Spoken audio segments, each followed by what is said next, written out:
It's mid-April, so it's time for another gardening update. We have things growing indoors, we have things growing outdoors, and there's a lot going on, so I have a lot to tell you.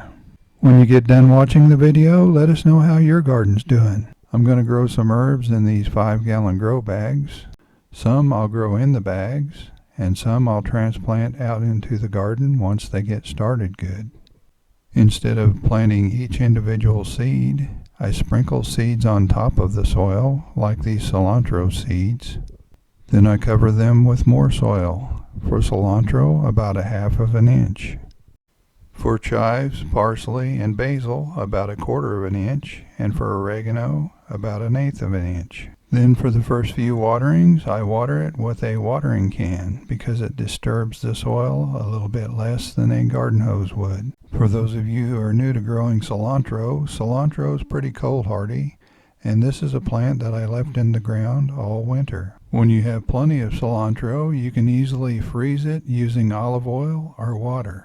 I like to just scoop it out into an ice cube tray, then I put it in the freezer. Once it's frozen, I take it out of the ice cube tray and put it into a freezer bag, and then it's ready to use whenever we need it. Cilantro bolts very quickly in warm weather, and what you see here are cilantro flowers.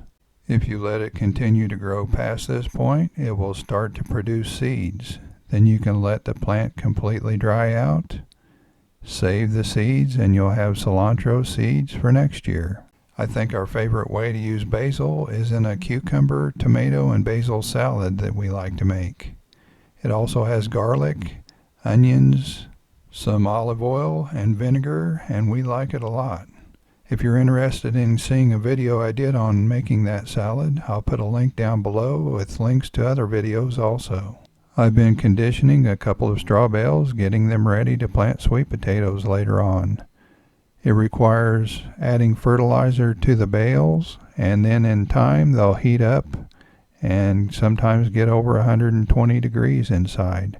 I keep track of the temperature using a compost thermometer.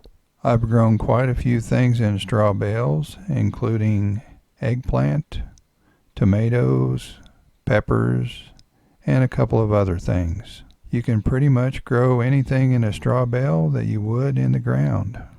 But straw bales, like hay bales, compost, and manure, can occasionally have persistent herbicides.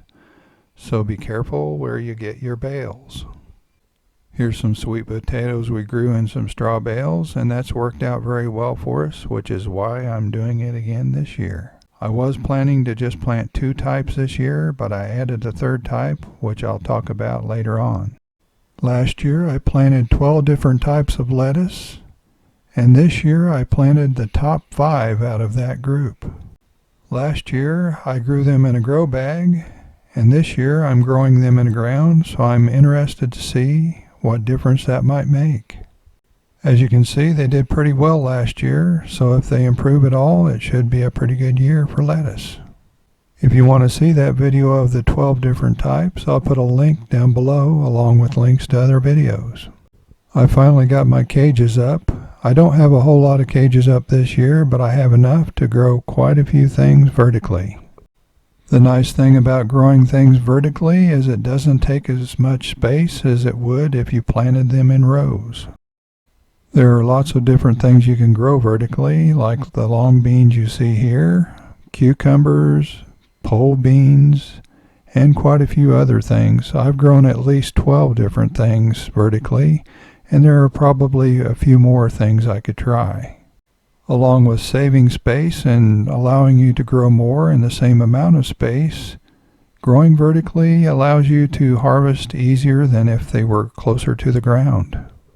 I've grown lots of different types of carrots before, so I had lots of seeds.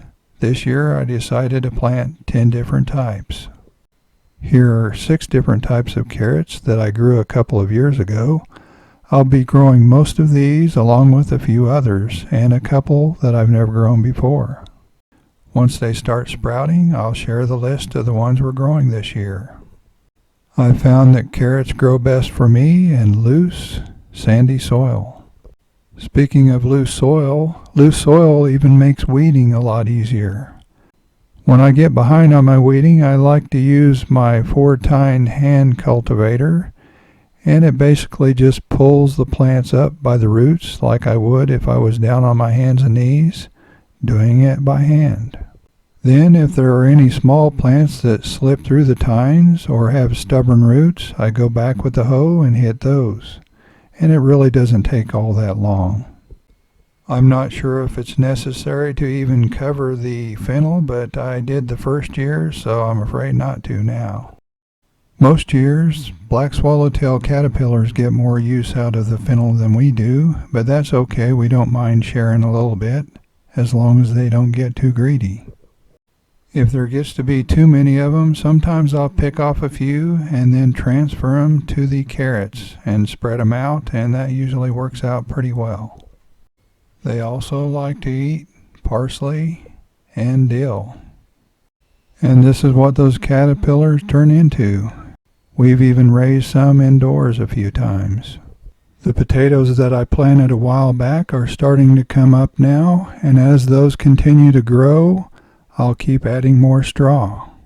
Then as the potatoes stick up above the straw, I'll pull in more straw around them and add more on top of that if I need to.